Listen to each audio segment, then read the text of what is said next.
Los navenautas. Hoy, por los navenautas. Oye, pues, ¿qué crees, Wicho? Ya tenemos llamadas. Yo voy a decir la primera y te dejo la segunda. Laura Adriana Corona. Saludos, amigos navenautas. Adriana, muchísimas gracias por siempre escucharnos, por apoyar al ingeniero en este proyecto con nosotros. Un abrazo a los dos. Oye, Wicho, pues empecemos con el tema. Yo traje una introducción muy breve, porque ya las hago más breves para no aburrirlos. Gracias, Dios. Dios. Luego me emociono. Y bueno, pues esta introducción sobre la ruta de la seda así.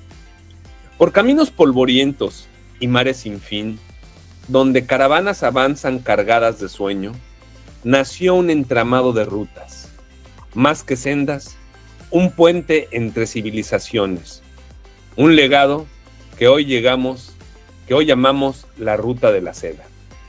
Entre dunas doradas y montañas heladas se tejieron historias de comerciantes, imperios y culturas que aún resuenan en el eco del tiempo.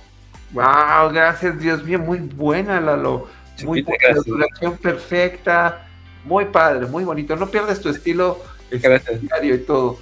Oye, Lalo, pues fíjate que este tema me encanta. Sí.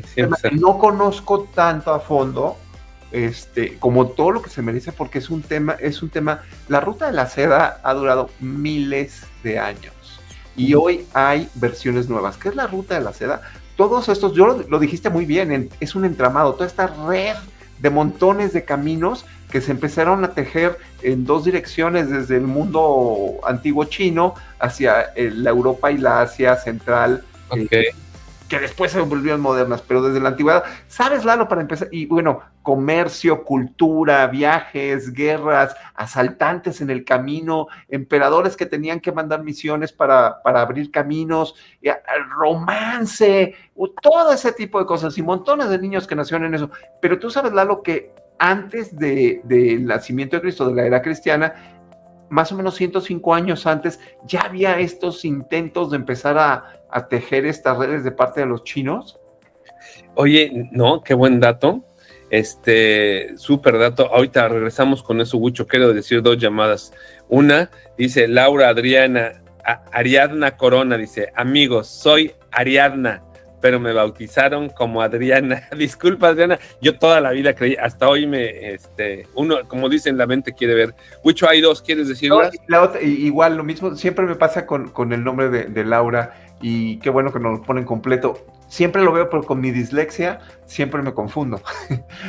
Pero bueno, sí, claro, Enrique Magaña nos dice, cuando escuché que el gobierno chino quería hacer una nueva ruta de la seda con los superpuertos, autopistas, miles de kilómetros de vías de tren, me reía y miren, otra vez lo han conseguido. Claro que sí. Y de hecho, por supuesto, ese es uno de los temas con los que podemos hoy terminar. Hay una nueva ruta de la seda que involucra las redes financieras de los chinos, porque es de dinero, tanto como de puentes y caminos y cosas. Y Heidi Magali García nos dice, eso se escuchó muy poético y la verdad me gustó. Muy bien. Gracias.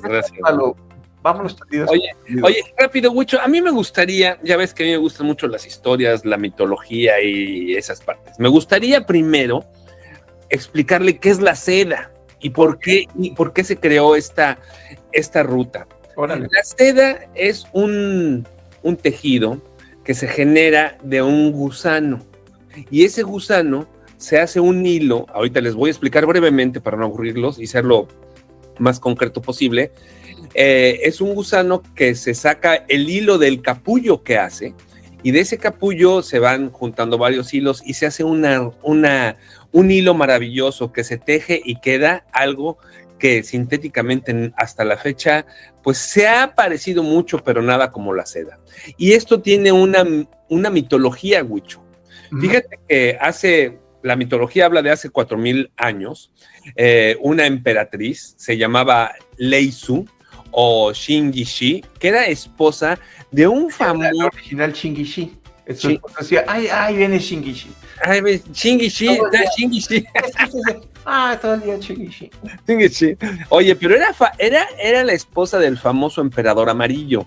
De aquí es donde dicen que el amarillo era el color de los emperadores. ¿Wei-Chin? ¿Eh? ¿Wei-Chin? Wei-Chin, no, Wei-Chin. Pero Wu, ¿no? Había un Wu. Era Wang Di, su esposo era Wang Di. Pues con razón. Pobre. Oye, pero te voy a decir, y aquí habla, y aquí viene el meollo de cómo se hace la seda. Ajá. Ella estaba sentada abajo de un árbol. Un árbol es un moral, y ese moral, hasta la fecha es de lo que se alimentan los gusanos de seda. Entonces ella estaba con su taza de té. Cae un capullo, lo tira el aire y cae coincidentemente en su taza. Ella con las uñas lo quiere sacar y se da cuenta que agarra un hilo y lo empieza a zafar, y el agua caliente es lo que hace que la seda se empiece a deshebrar.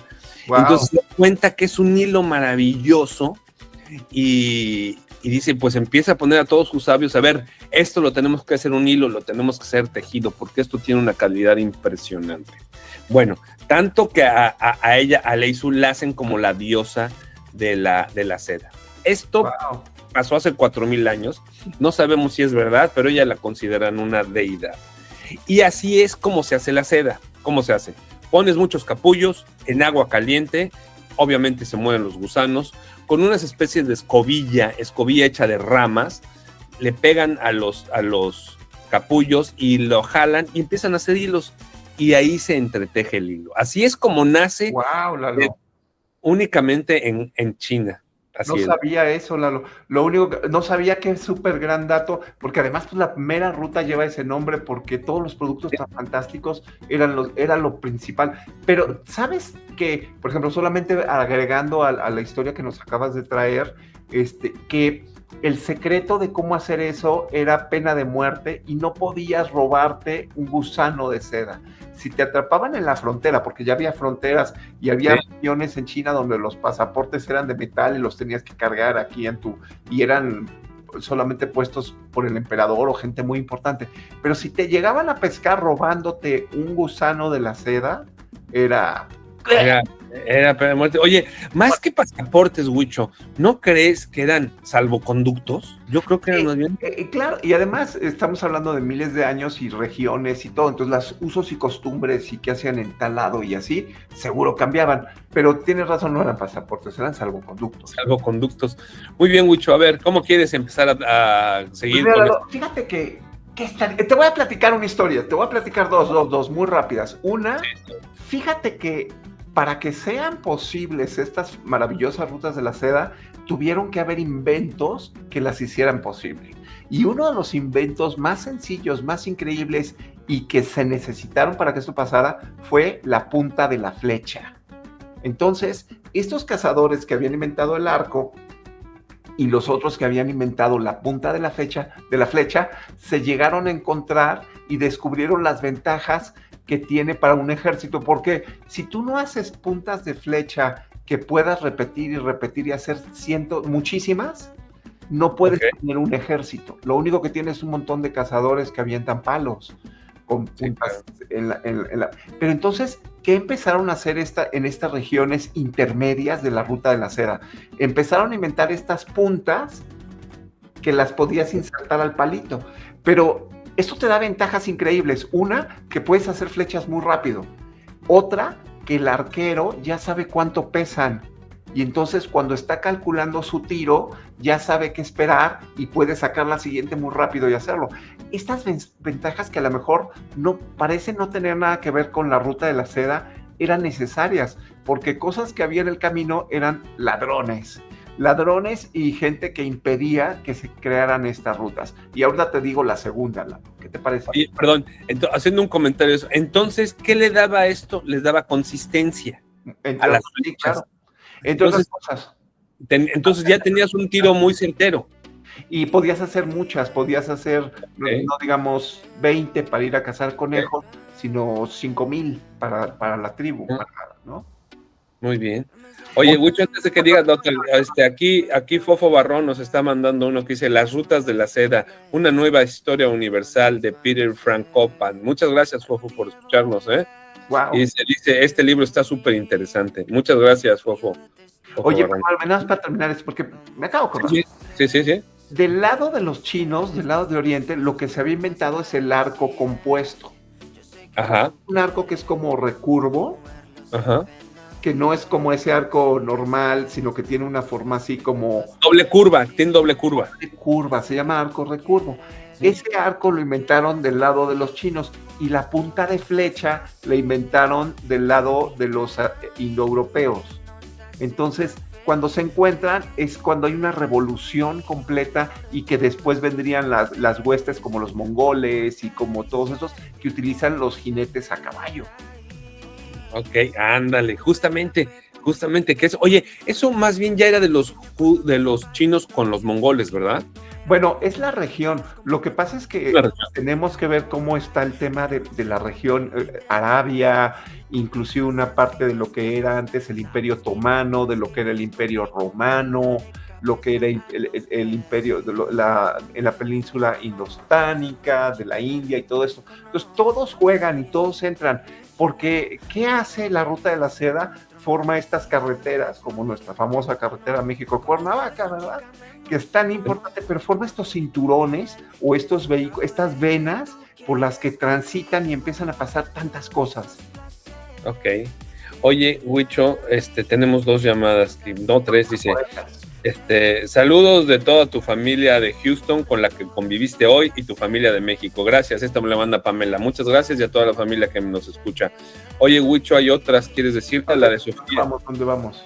Sofía, a ver, si quieres yo digo esta de Sofía. Ajá, dile. La más, Sofía Méndez. Hola, Sofía. Lo más grande es que no se dice el inicio de la venta de opio, trata de blancas y piratería. Esos temas son alucinantes y mencionados como en las 1001 noches. Wow, sí. Bueno, por supuesto que el tema de la venta de opio es chino. El tema de tratas de blanca, piratería, algunos temas de piratería, por supuesto, continúan hasta la fecha. Y el Oye, tema... una pausa, mucho. Aquí también, esta ruta, porque, bueno, la seda tenía mucha demanda, sobre todo en lo que era Constantinopla, lo que era Persia y lo que era Roma, sí, que eran los que tenían dinero, y además aprovechan esta ruta, Huicho, para traer otras cosas que hacen que Occidente empiece a tener un mayor desarrollo. Entre esas, como dices, las armas, y otras importantes, 2, la brújula y la pólvora. Oye, ¿y qué decimos del espagueti? Decimos del espagueti y el tomate, la salsa pomodoro, la comida italiana, bueno, ya me adelanté a Marco Polo, porque es un poquito, pero tenemos otras llamadas. ¿Quieres decir la de Heidi? Heidi Magali, dice García, eso se escuchó muy, no, me quedé. Heidi Magali, de hecho el gusano de seda es nativo de China y dadas las condiciones climatológicas hacen un gusano muy local del país. Así es, Heidi. Muchas gracias. Román Arteaga, de hecho, el cura Hidalgo cultivaba gusanos de seda. Muchas gracias. Pues que aquí tenemos China, Nuevo León, por supuesto. Pero, bueno, claro que el cura Hidalgo pues ya vivió muchísimos años después cuando ya se habían pirateado gusanos de seda, ¿no? Pues Eva Hernández, hola novenautas, hola Eva, saludos desde Houston con cariño. Mucho público en Houston. Gracias, Eva. Es que están aquí conmigo. Liliana Martínez, tarde pero seguro, saludos. Ya escuchándonos atenta por aquí. Gracias, Liliana, qué gusto saludarte. Oye, Huicho, hay una historia que yo estoy seguro que te la sabes y tú las cuentas muy padre. ¿Cómo sacaron o cómo salieron, se piratearon los primeros gusanos de seda? Pues no me la sé, échatela. Bueno, estuvo súper interesante. Van unos... Esto se dice que pues, exactamente no se sabe, pero en la época de Kublai Kai permitió que llegaran algunos misioneros, es en el siglo XIII más o menos, si no me equivoco, unos misioneros católicos, y les permitió la entrada. Entonces estos llevaban unos bastones, unos báculos. Pues ahí el cura Hidalgo. Pues sí, pero esos báculos que tienen una cruz y que ya... Esos báculos brevemente, religiosamente tienen un significado muy importante. Es como de un pastor, por eso es un báculo grande, porque supuestamente un sacerdote católico es un pastor, por eso llevan ese báculo. Pues, ¿qué crees? Iban huecos y adentro les echaron y no los cacharon, y fueron unos sacerdotes bizantinos. Qué poca abuela. Como los que... Bueno, no vamos a dar ideas. No, ya no dije el clavo. Okay. Oye, hay 2 llamadas, Huicho, ¿quieres decirlas? ¿Cuál vamos? Susana Salinas, oigan, navenautas, porfa, les encargo algunas recetas sugeridas para cena de Navidad y Año Nuevo. Bueno, tendremos que pensar. Yo hacía unas cubas muy buenas. Sí, muy bien, qué rico. Bueno, pues les vamos a dar unas, vamos a publicarlas la próxima vez. Gracias, Susana. Oye, Huicho, antes de entrar en el tema, a mí me gustaría platicar a grosso modo, porque como dijimos, la ruta no era solo un camino, sino era un entramado.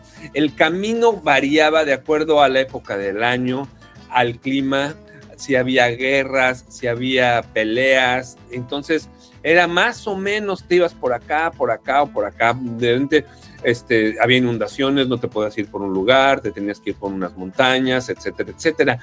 Pero a mí me gustaría más o menos decir la ruta, no sé si tú la traes definida, más o menos, yo te la voy a decir brevemente. De China salían de un lugar que se llamaba Xi'an con X se escribe, es donde están los famosos guerreros de terracota. Okay. Y esta es una ciudad amurallada, que esa muralla sí es una muralla impresionante. Ahí puedes meter un tráiler de ida y otro de vuelta y está hasta la fecha. De ahí de China, ahí era donde se juntaban en unos mercados y venían hacia Europa. Después pasaban a Kazajistán, ahora que es Kirguistán. Esas caravanas ahí pasaban un lugar muy difícil que eran las montañas y de ahí salían a las estepas. De ahí llegaban a Uzbekistán, actualmente Uzbekistán, antes era Samarcanda y Bujara. De ahí, rápido, lo puse en 8 puntos nada más. El cuarto llegaban a Turkmenistán. De ahí antes se llamaba Merv. Aquí es muy importante porque en el desierto de Karakuk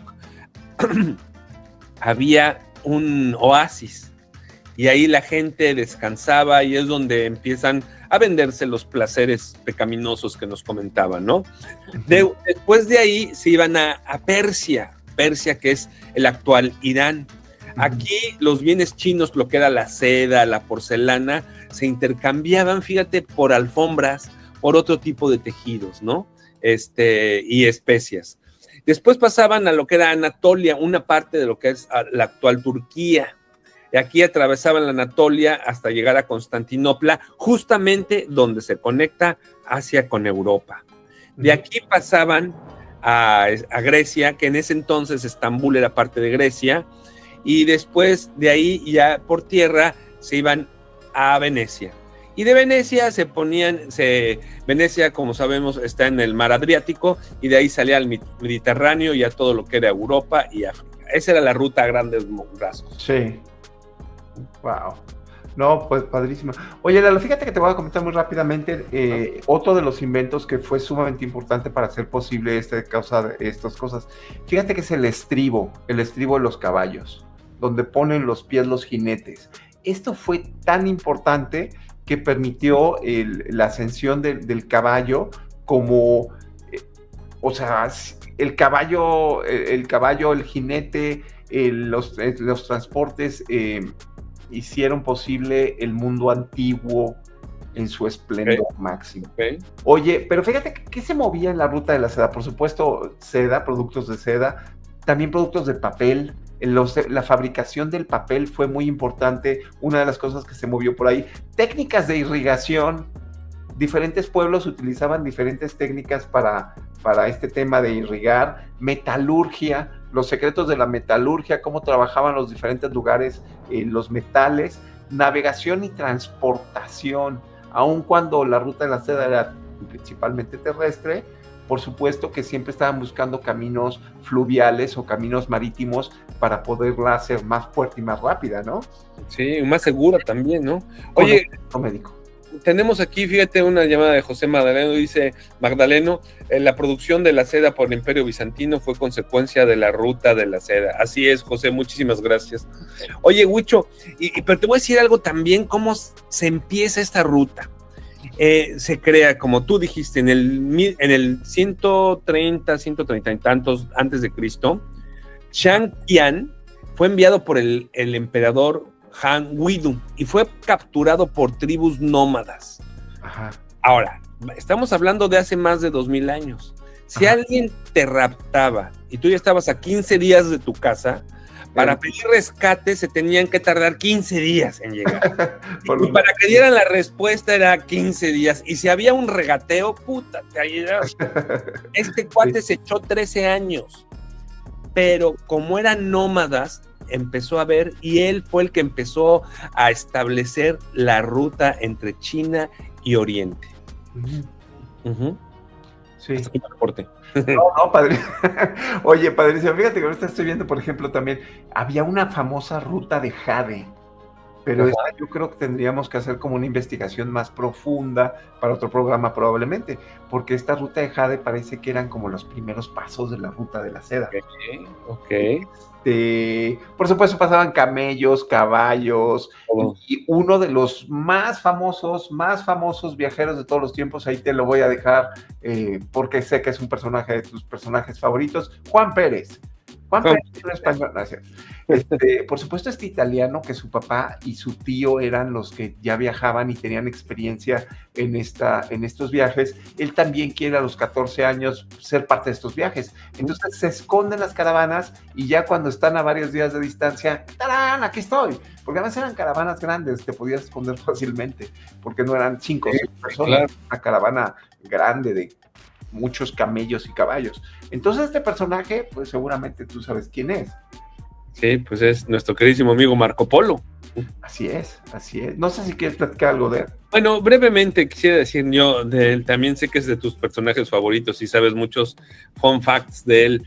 Pues bueno, en el siglo XIII, y él tiene una particularidad, que él se relaciona bien en la corte de Kublai Khan, que si mal no recuerdo es nieto de Gengis Khan, ¿no?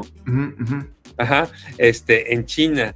Entonces él hace sus relatos y bueno, va escribiendo todo esto, y era como el Facebook, empieza a ser el Facebook de la época, sus cartas empiezan a hacerse, incluso sabías que había falsificaciones de sus cartas y de las cosas que decía. Entonces hay algunas, oye, por cierto, algo de vergüenza. Una vez vino una exposición aquí en México y traen algunos artefactos de Marco Polo, que robaron un binocular o algo así. Pero bueno. Tú, ¿verdad? Pero aquí él y tiene unas... Es más, tú sabes que National Geographic es mi fuente favorita. No te puedo decir que sea la mejor, pero es mi favorita. Y yo creo que sí es de las mejores. Sí. Hay un tomo donde hace toda la ruta e incluso habla de unas aguas termales que son brillantes y verdes. Ajá. Y que eran termales, no, eran frías. Entonces dice, oye, aquí te metes esta agua y te sientas, y ahora sí que las almorranas, porque todo esto lo hacían en caballo, dice, sientes un descanso en las almorranas, o como les quieras llamar, por los minerales del agua, fíjate. Entonces hace todos esos recorridos y deja muy bien definida la ruta de la seda. Ya hablaremos que mucha gente decía que algunas cosas las inventó, ¿no? Pues eso es otra materia de otro programa que ya hice. Sí, pero él fue muy criticado, y de hecho él no escribe sus historias, las escribe otro personaje que las escucha estando en la cárcel. Entonces, escucha los relatos de Marco Polo, y ese personaje, que no me sé su nombre, fíjate, pero se llama, el libro se llama Il Milone, el millón, así se llama, y es conocido en español como Los viajes de Marco Polo. El autor de este libro, ahorita te lo digo, bueno, si es que lo pueden encontrar, de Rustichello de Pizza. Rustichello de Pizza, así se llamaba el tipo, no era una receta para hacer pizza, y Marco Polo, supuestamente es a quienes se atribuye esas historias. pero nadie le creía a Marco Polo, o sea, mucha gente no creía todo lo que había visto, a pesar de que no es el primer europeo que viaja por ahí, pues, su propio tío y su papá Giovanni de Pian Carpini y Esteban de Bohemia eran dos viajeros que ya habían hecho ese viaje, entre otros Mateo Polo, Nicolo Polo, el propio Ibn Battuta, que es un viajero y explorador del sultanato. Todos ellos ya habían viajado por esos lugares. Sí, en el siglo XVI. Pero nadie, como tú lo dijiste, tan divertido, tan entretenido, tan popular como Marco Polo, que sin duda parece que una persona que tenía una gran personalidad. Está en la cárcel, se la cuenta al otro cuate, y sus historias se empiezan a volver famosas, pero la gente lo juzga. Oye, y yo te quiero decir, de las cosas que viajan entre Oriente y Occidente por la ruta de la seda, mi favorito totalmente es el tomate, la pizza, el espagueti, las especies. Todas esas cosas se encuentran en todos esos caminos y nos traen y resultan en nuevos alimentos que son deliciosos hoy. Oye, sí, y aquí también se desarrollaron, aunque no lo crean, tecnología de viaje. O sea, si traías comida era cuando la salaban, la ahumaban, etcétera, etcétera, porque el viaje podría durar meses, incluso en algunos lugares, hasta años, podría durar más de un año, porque te tocaba o que cerraban un camino, o que había una guerra y te tenías que desviar, y no era que tomabas un libramiento como ahora, tenías que tomar... Oye, o como el propio Marco Polo, que una de las versiones dice que el emperador Kublai Khan les permite regresar a su papá y a su tío, pero les dice, pero dejen a alguien, y él, que se quede el niño. Que se quede el niño, aquí te lo encargamos. Este cuate, como tú dices, que podía durar meses el viaje, pues para Marco Polo dura décadas, porque se queda en la corte de Kublai Khan durante mucho tiempo, ¿no? Oye, fíjate que ahorita que ya hablamos de estos avatares de los viajes, fíjate que hay un comerciante que se llamaba Ma Won-sung, es del siglo XIV, y él escribió específicamente sobre los riesgos que eran tormentas de arena, bandidos, el síndrome el efecto de la soledad, porque eran jornadas interminables en unos desiertos impresionantes donde solo escuchabas el viento. Y para protegerse, ¿sabes qué hacían? Contrataban, ahora sí que escoltas de mercenarios locales. Sí. Pero si tú llevabas los tuyos, tenías que contratar, no, pues tú traes unos machos, aquí estamos nosotros, aquí están las montañas, las dominamos nosotros. Sí. Ahora, o sea, nos quejamos de que luego piden piso y allá era lo mismo. O sea, la unidad no ha cambiado un ápice desde que somos hombres. Bueno, creo que todos conocemos esta ciudad hermosa, maravillosa, increíble, de la cual sus ruinas son muy famosas, Petra. Petra también es uno de los puntos de comercio que existen entre estas rutas intermedios, y precisamente era un lugar donde al principio no sabías si te iban a robar, eran refugios de asaltantes, y estos asaltantes se dan cuenta que de repente les conviene más, es más fácil recibir a la gente, venderles agua, que tenían acceso a mucha agua, porque tenían un sistema donde caía de la montaña el agua de lluvia, increíble.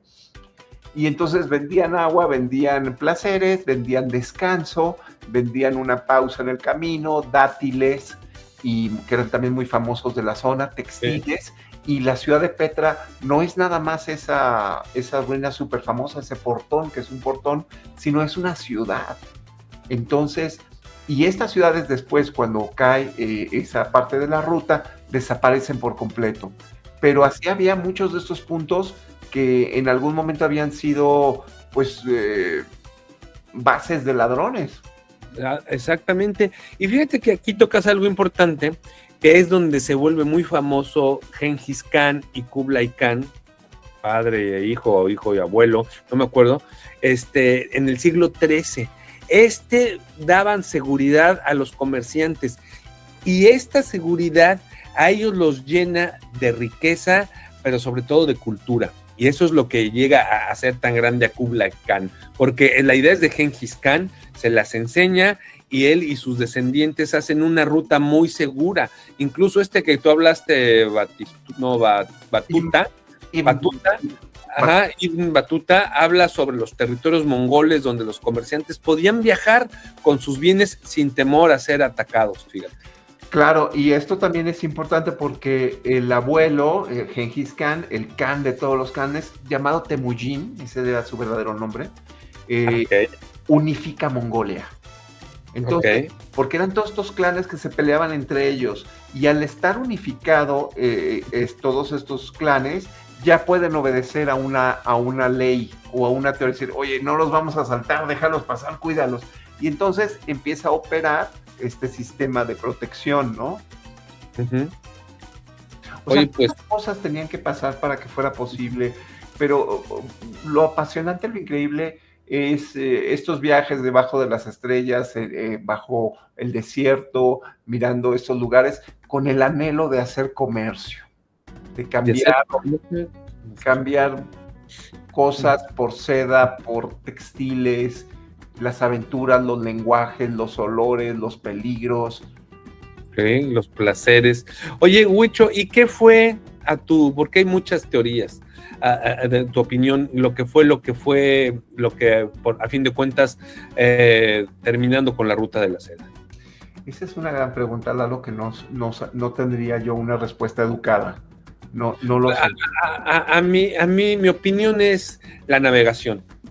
El avance de la navegación, los descubrimientos astronómicos como geográficos. Bueno, es una teoría, lo que he estudiado. Aquí le acabo de poner aquí a la inteligencia artificial que nos dé un acordeón. Porque creo que eso les daba más rapidez y seguridad, ¿no? Le daba más rapidez y un poco más de seguridad, ¿no? Como si había piratas, pero ya no te salían de las montañas, ¿no? Ya los...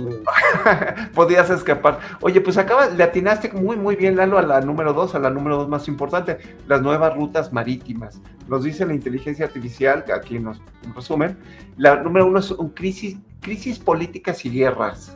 Mire, durante la ruta. La número 2 son las nuevas rutas marítimas, que es mucho mejor viajar por mar que ir a patín. Sí. El desarrollo marítimo es la número 3, igual como la dijiste. Cambios económicos y culturales. Con el tiempo, las economías y culturas de las regiones involucradas evolucionaron, cambiando la dinámica del comercio y reduciendo la relevancia de la ruta de la seda. Y finalmente, adivina cuál, la peste negra, Lalo. Pues claro. La peste negra, claro. Pero ha surgido, teníamos dos llamadas, una de Sofía que hace la mención hacia las 1001 noches. ¡Wow! Yo no sé si tú leíste las 1001 noches, yo nada más leí el primer libro y la mitad del otro. Lo único que te puedo decir es que no es un libro para niños. No, dicen que sí es un libro triple X, ¿no? ¿Sí? Triple X con todo, con doble queso. O sea, historias románticas, subidas de color, de todos los estilos, sabores y colores. Muy, muy... Pueden abrirte los ojos a muchas cosas. Ok. Oye, y bueno, yo ya quisiera terminar este tema con 2 puntos. Uno, que hay una evidencia arqueológica de la seda. O sea, la seda sí ha sido importante desde entonces. Uno que es del 3300 entre el 3300 y 2200 antes de Cristo, hay pues cadáveres enterrados que tienen ya seda en su cuerpo, ahí han encontrado pedazos de seda. Y la otra, Huicho, hay comprobadas 3 razas de animales o 3 especies que ya no podrían existir si no tienen la mano del hombre. Uno son los toros de Lidia, los toros para torear, los toros de Lidia. Otra, fíjate, es una flor, y es la flor de la vainilla. ¿Por qué? Porque el hombre, en apurar a polinizar artificialmente la vainilla ha perdido su habilidad de polinización solita. Sus ganas de vivir. Estos esclavos. Ahora tengo esclavos. Y la otra es el gusano de seda. Incluso si tú tienes un gusano de seda, sale una polilla que ya no vuela, con un cuerpo enorme, unas alas muy chiquitas, ya muy deformadas. Esas 3 especies. Wow, como los perros, estos bulldog, totalmente. Claro. Oye, fíjate que también tú sabías que la tela de las arañas, y sobre todo algunas especies de arañas, es muy superior a la del gusano de seda. pero hay un pequeño problema. No se pueden domesticar o no se pueden tratar, no se pueden educar, no se pueden industrializar, como se ha hecho con el muy rebeldes, son muy rebeldes. ¿Quién sabe? O no tienen sindicatos. Oye, Gucho, tengo una llamada dice, hola navenautas, además de que es una tela que se siente súper suave en la piel, leí que era muy resistente a los ácaros y a las bacterias. Saludos, Lorena. Mi Lorena, muchas gracias. Mira, yo no sabía los ácaros, fíjate. Sí. ¿Hay otras llamadas, Gucho? ¿Las quieres decir, por favor? Sí, claro. Tenemos una de Dolores Sáenz. ¿Cómo estás, Dolores? Qué gusto. Le sugiero como tema las bellas artes de la humanidad, incluyendo el séptimo arte. Wow. Híjole, me tocaste uno de mis temas favoritos, Dolores. Muchas gracias por escucharnos. Y nunca lo hemos tratado así con ese ángulo para nada. Heidi Magali García, no se preocupen porque me acordé de la película de Indiana Jones.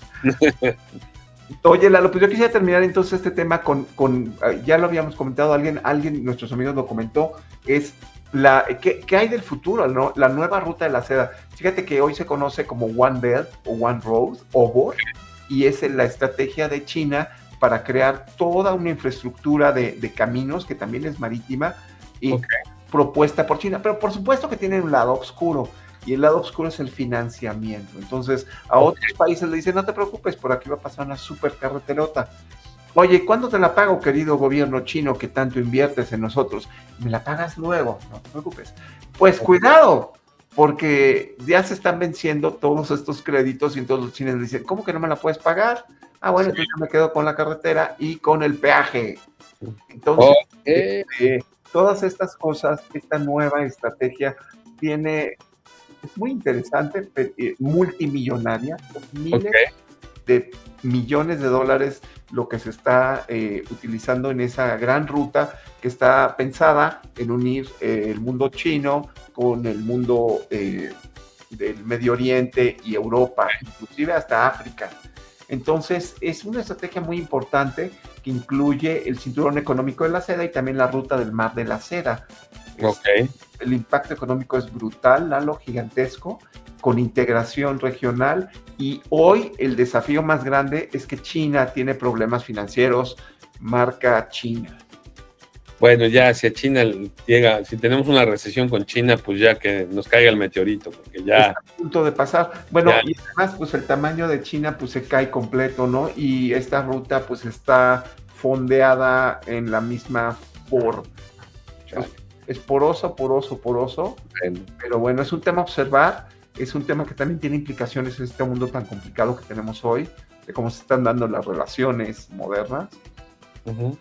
Pues oye, Huicho, China en la vanguardia y siempre en las noticias desde hace 4,000 años hasta... China, Nuevo León. China, Nuevo León. Muy bien, Huicho. Pues yo por aquí, por mi parte, ya termino esta participación en este tema. Espero que les haya gustado. ¿Tú con algo quieres cerrar? No, hubiera sido padre caminar esa ruta en alguna otra vida, tal vez. Sí, Huicho, pero sin que nos dieran cuello ni que nos... Nada, Muy bien. Oye, pues muchas gracias.